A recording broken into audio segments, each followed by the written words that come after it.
कुरुक्षेत्र संपलं. कुरुक्षेत्रावरचं युद्ध संपलं आणि कुरुक्षेत्रावरची रणभूमी शांत झाली. वध कर्णाचा झाला, वध द्रोणाचार्यांचा झाला, वध महापुरुषांचा झाला, वध भीष्म पितामहांचा झाला. अर्जुनाने जे बाण मारले होते भीष्म पितामहांना, त्या भीष्म पितामह त्या बाणाच्या शयेवरती गाढ झोपून होते.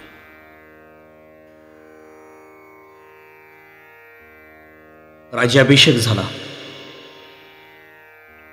5 पांडव 5 सिंहासनावरती विराजमान झाले. द्रौपदी सहित कृष्ण कन्हैया सहित 5 पांडव रणभूमीमध्ये भीष्म पितामहांना भेटण्यासाठी आले. भीष्म पितामहांना जाणीव झाली कुणीतरी माझ्या भेटीसाठी आले.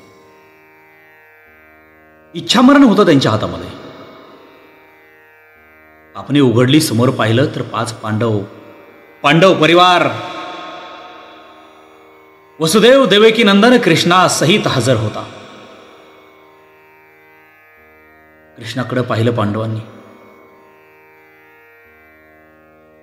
भीष्म पितामहाने कृष्णाकडे पाहिलं आणि कृष्णाला प्रश्न केला, केशव, आज धर्म का विजय हो चुका है, आज धर्म जीता है और वो धर्म सिर्फ केवल तुम्हारी वजह से जीता है. केशव, यदि तुम ना होते तो ना जाने इन पांडवों का क्या हो जाता. केशव, तुम्हारे विरुद्ध भूमि में मैं भी खड़ा था तुम्हारे साथ युद्ध करने के लिए, लेकिन मैं सब कुछ जानता था कि तू तो विश्वकर्मा है, तू तो निर्माता है इस ब्रह्मांड का, तू तो विधाता है. मैं सब कुछ जानता था, फिर भी मैं तुम्हारे साथ युद्ध कर चला. पता है क्यों?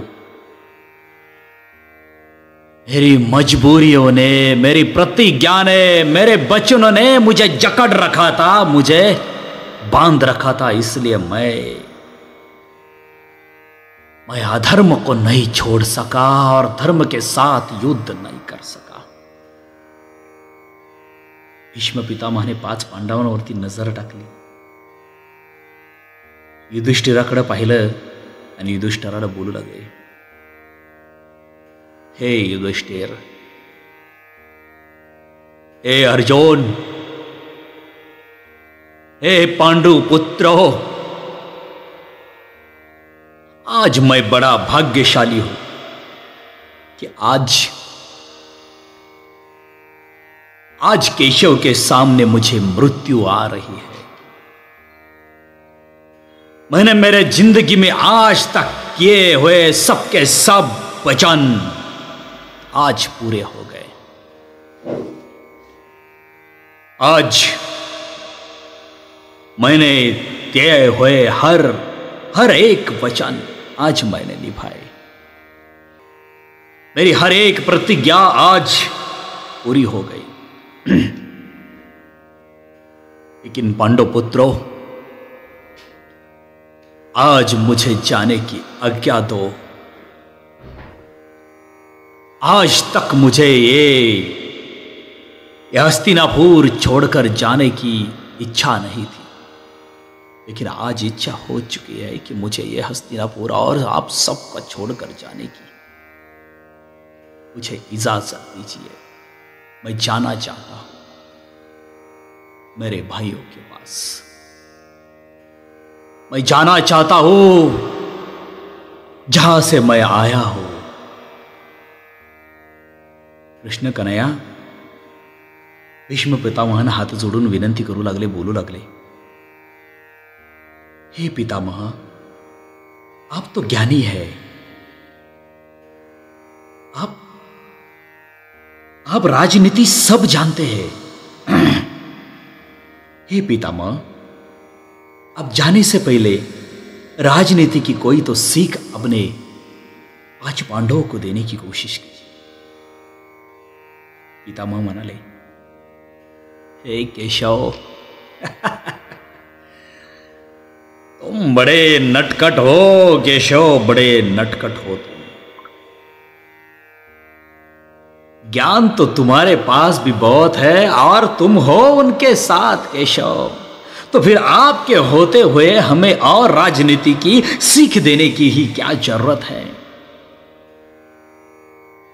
नहीं पितामह, मेरे पास ज्ञान है, लेकिन आपके पास अनुभव है। आपके पास आए हुए हर एक अनुभव का मोल इन 5 रत्नों में बांट दीजिए। भीष्म पितामह बोलू लगले,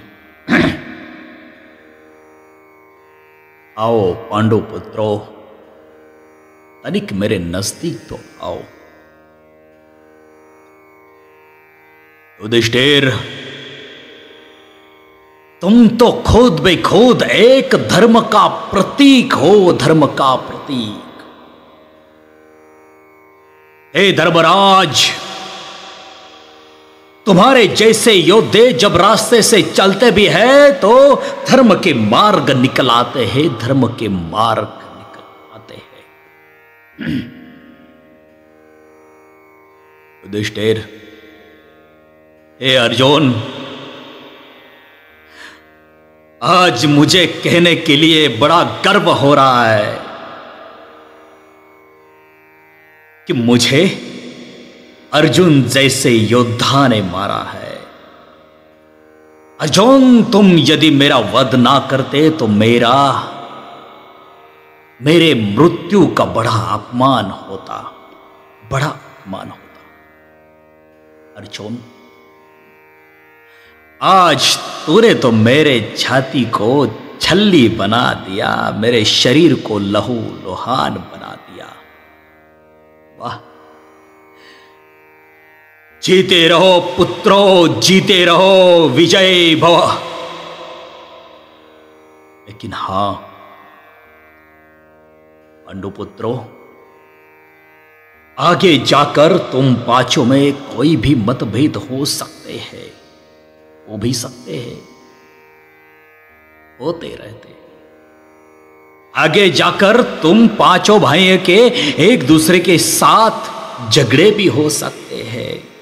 हां, हो सकते हैं।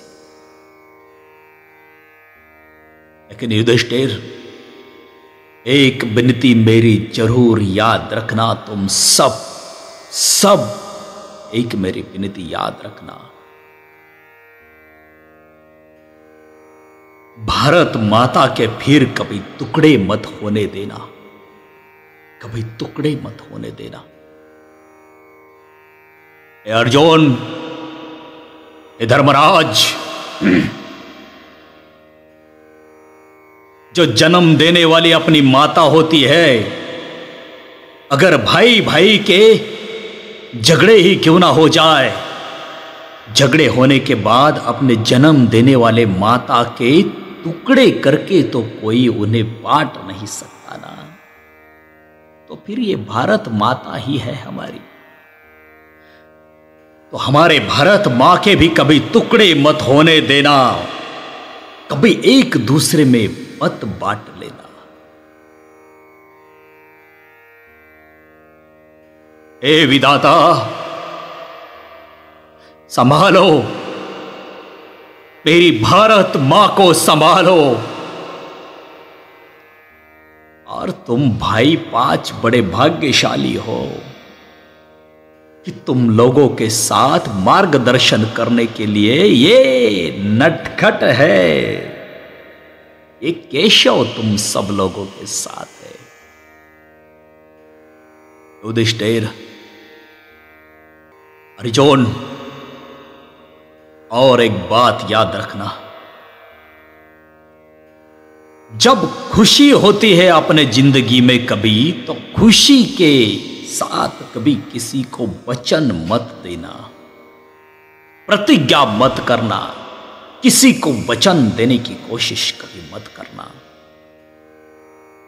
आज मैं इस कुरुक्षेत्र में, इस रणभूमि में, इस हालत में मृत्यु की प्रतीक्षा कर रहा हूं, तो इसका भी जिम्मेदार सिर्फ मैं ही हूं, खुद मैं। मेरी प्रतिज्ञा, मेरे वचन, मेरे प्रतिज्ञा ने, मेरे वचनों ने मुझे जकड़ रखा था। यही तो यह सब परिणाम है। इंसान के जिंदगी में कभी दुख होता है तो गलत फैसला कभी नहीं करना चाहिए, और इंसान के जिंदगी में कभी खुशी होती है तो खुशी के साथ साथ कभी दूसरों को वचन नहीं देने चाहिए। कभी दूसरों को वचन मत देना, और कभी प्रतिज्ञा में कभी बंदी मत बन जाना, कभी बंदी मत बन जाना। विजयी भव। हे पांडव पुत्रों, हे विधाता, हे धर्मराज, संभालो अपना युग, संभालो अपनी जनता, संभालो अपना राजा, ये राजपन, अपना सिंहासन, और दो मुझे इस भारतवर्ष से, इस मृत्यु लोक से जाने की आज्ञा।